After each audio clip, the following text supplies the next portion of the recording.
রাধে রাধে। তো যখন দেখলো কুরুক্ষেত্রের মাঠে দুর্যোধনের মৃত্যুটা হয়ে গেল, এবার মাতা গান্ধারী চিৎকার করে বলল, কৃষ্ণ আমি এমন কি অপরাধ করেছিলাম যে কুন্তির একটি সন্তানও মরল না, আমার একটি সন্তানও বাঁচলো না। তবে কৃষ্ণ শোনো, বলছে মাতা যা কিছু করেছো, যা কিছু পেয়েছো সব তোমার ভুলের কারণে। এই বিশ্ব ব্রহ্মাণ্ডে কেউ না জানুক, সব আমি জানি। কারণ তুমি আগের জন্মে ছিলে ব্রাহ্মণী, যে সন্তানের বড়াই করছে সেই সন্তান তো তোমার ছিল না। এক এক করে তোমার ভুলের কারণে তোমার 100টা পুত্রকে এই কুরুক্ষেত্রের মাঠে তোমাকে বিসর্জন দিতে হয়েছে। আজকে কার জন্য কাঁদছো? তবে মাতা তোমার 100টা পুত্র গেলেও আমি তো একটা সন্তান আছি, আমি তো তোমাকে মা বলে ডাকতে পারি, আমার দরকার নেই। তোর মতো কুলাঙ্গার সন্তানের আমার কোনো দরকার নেই। আমি তোকে অভিশাপ করব, যেমন করে আমার চোখের সামনে 100টা পুত্রর মৃত্যু হয়েছে, আমি তোকেও অভিশাপ করব, তোরও চোখের সামনে তোর এই যদু বংশ ধ্বংস হবে হবে হবে। বলছে বা পিসমা বা, আমার যেন এই অভিশাপটা আমার যেন ফলে, তুই দূর হয়ে যা আমার চোখের সামনে থেকে। এক এক করে তুই কৌশল করে আমার পুত্রদেরকে মেরেছিস, কিন্তু কুন্তির 5টা পুত্রের একটাকেও তুই মারলি না। ও কুন্তি তোর নিজের পিসিমা, তাই না? আর আমি আমি তোর সৎ পিসিমা, তাই আমাকে তুই এমন করে দাগা দিতে পারলি, এমন করে আঘাত করলি। তবে যা, তোকে যেই অভিশাপ দিলাম ফল বেই। সতী নারীর অভিশাপ কখনো বিফলে যায় না। সত্যি বাবা, কেউ যদি নয়ন বাড়ি দিয়ে কাউকে যদি অভিশাপ করে, তার অভিশাপ কিন্তু ফলবেই ফলবে। বিশ্ব ব্রহ্মাণ্ডে কাউকে আঘাত দিতে নেই। যদি কারো হৃদয় ছিঁড়ে যায়, কেউ যদি আঘাত করে নয়ন বাড়ি দিয়ে, তার কিন্তু অবশ্যই ওই আঘাত লাগবেই। তো মাতা গান্ধারী বলে তো চলে গেল, আর শ্রীকৃষ্ণ কি করলো? মৌন অবস্থায় ধীরে ধীরে ওই পাণ্ডবদের আলোয় গেলেন। আর পাণ্ডবের মধ্যে সেই অর্জুন দেখে বলছে, কৃষ্ণ সখা কেশব, তোমার মুখ কেন ম্লান? তোমাকে সবসময় তো হাসি মুখ দেখেছি, কিন্তু এখন কেন ম্লান? বলছে আমি বলতে পারবো না। বলছে কেন? তোমার জেঠিমা, তোমার পিসিমা আমাকে অভিশাপ দিয়েছে। হাসালে তুমি? অভিশাপ তোমাকে? তুমি বিশ্ব ব্রহ্মাণ্ডের জগৎপতি ভগবান, তোমাকে কি অভিশাপ দিয়ে কোনোদিন তোমায় কি অভিশাপ ফলবে? ওই তো আমাকেও ওই গঙ্গা মাতা অভিশাপ দিয়েছিল, আমার কি অভিশাপ ফলেছে? কেন? ভীষ্ম যখন ওই তীরসজ্জায় সরসজ্জায় শুয়েছিল, যখন আমি ওই স্বরের আঘাতগুলো এক এক করে ওই ভীষ্মকে দিয়েছিলাম, তখন আমার গঙ্গা মাতাও আমাকে অভিশাপ দিয়েছিল। বলেছিল, আমার ছেলেকে আমার চোখের সামনে যেমন হত্যা করলি, তোর ছেলের হাতে তোর প্রাণ যাবে। দেখো তো কৃষ্ণ, আমার কি কোনো ছেলে আছে? আমার তো একটা মাত্র ছেলে ছিল, সেই অভিমন্যু। সেই ওই চক্রগুহের মধ্যে যায় প্রাণ ত্যাগ করলো। আমার তো কোনো ছেলেই নেই, আমাকে মারবে কে? তুমি ওইসব মন খারাপ করো না, কেউ তোমাকে মারতে পারবে না। শ্রীকৃষ্ণ বলছে, অর্জুন তুমি ভুলে গেছো, অভিশাপ যদি কেউ দেয়, আমি বিশ্ব ব্রহ্মাণ্ডের ভগবান, আমি তার অভিশাপ পূরণ করে দিই। আগে তোমার দেওয়া অভিশাপ আকাশে যাবে, তারপর যদি তুমি দোষী হও, তাহলে সেই আকাশ থেকে অভিশাপ তোমার গায়ে লাগবে। সঙ্গে সঙ্গে অর্জুনকে নিয়ে চলে গেল। কি করলো?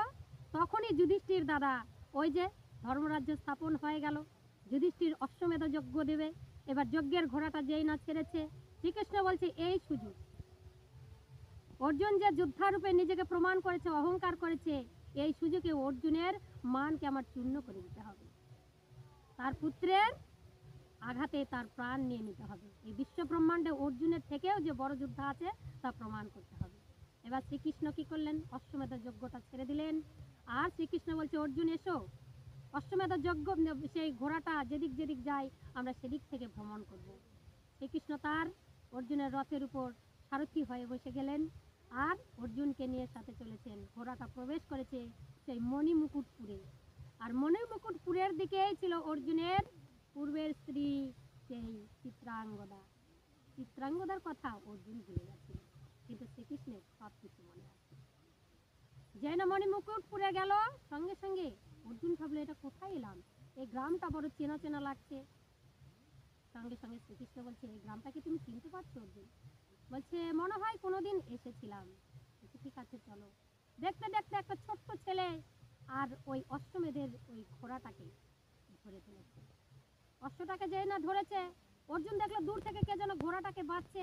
সঙ্গে সঙ্গে বলছে কেশব এখানে রথ স্থাপন করো। ওই যে সামনে দেখো একটি ছোট্ট বালক আমার ঘোড়াটাকে ধরেছে। সঙ্গে সঙ্গে যেই না ঘোড়াটা ধরেছে, অর্জুন রথ থেকে নেমে দেখছে, বলছে কে তুমি বৎস? আমি আমি বক্রবহু। কোথায় বাড়ি তোমার? মণিমুকুটপুর। আমার মাতার নাম পিতার নাম? বলছে পিতাকে চিনি না, আমার মাতার নাম হলো চিত্রাঙ্গদা। অর্জুন সব মনে পড়ে গেল। তুমি তাড়াতাড়ি ঘোড়াকে ছেড়ে দাও, নাহলে তোমার সঙ্গে যুদ্ধ করব। বলছে আমি তো ঘোড়া ছাড়বার জন্য ধরিনি, আমার সঙ্গে যুদ্ধ করুন। সঙ্গে সঙ্গে শ্রীকৃষ্ণ বলছে বালক এখানে যুদ্ধ করবার মতন নয়, এখানে যুদ্ধ করতে নেই। সঙ্গে সঙ্গে বলছে মায়ের কাছে আদেশ নিয়ে আসি। সঙ্গে সঙ্গে দৌড়ে গিয়েছে।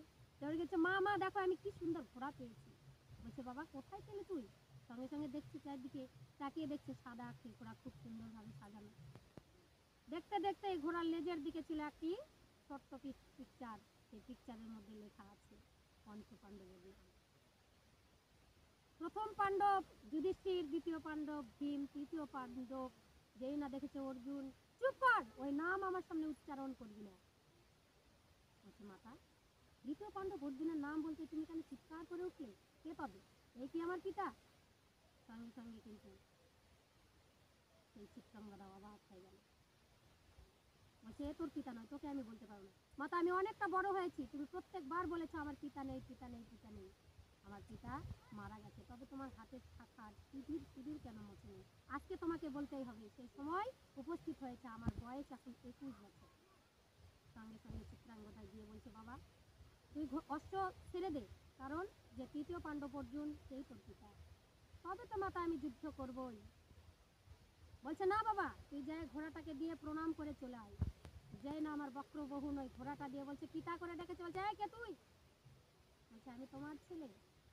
চিত্রাঙ্গদার ঘরে তোর মাতা তো কুমাতা, আমি তো তোর মাথার সঙ্গে সহবাস করিনি, কোথা থেকে তোর জন্ম হলো?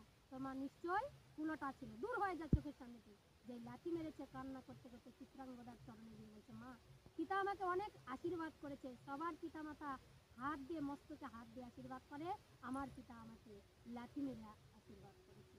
আমার কি করা কর্তব্য? সঙ্গে সঙ্গে চিত্রাঙ্গদা বলছে প্রাণ গোবিন্দকে ডেকে ডেকে বলছে দয়াময় যেটা ভালো হয় সেটাই তুমি করো, আমার মান রক্ষা করো।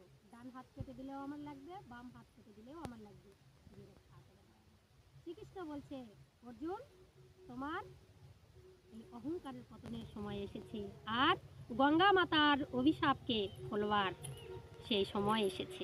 তুমি বলেছিলে না অভিশাপ কখনো লাগে না, তো তোমার যে আর একটা গোপন পুত্র ছিল সেটা তুমি জানতে না।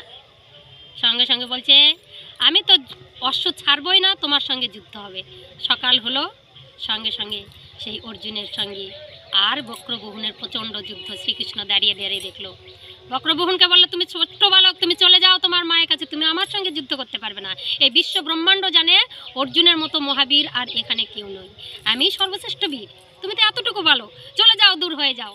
বক্রবহুন বলছে তবে আসো, আমার মায়ের যদি আমি স্তন্যদুগ্ধ পান করে থাকি আমার সঙ্গে তুমিও পারবে না। একটা বাণ নিক্ষেপ করতেই অর্জুনের মাথাটা কেটে মাটিতে পড়ে চলে গেল।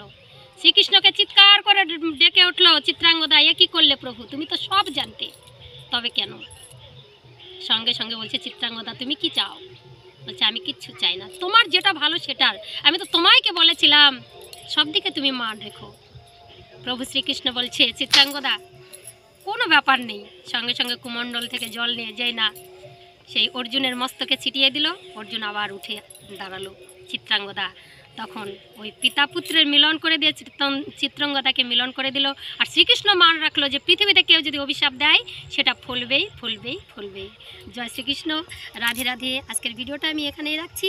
যদি ভিডিও ভালো লাগে অবশ্যই লাইক শেয়ার কমেন্ট করে চ্যানেলটি সাবস্ক্রাইব করে পাশে থাকবেন বন্ধুরা। হরে কৃষ্ণ, রাধে রাধে।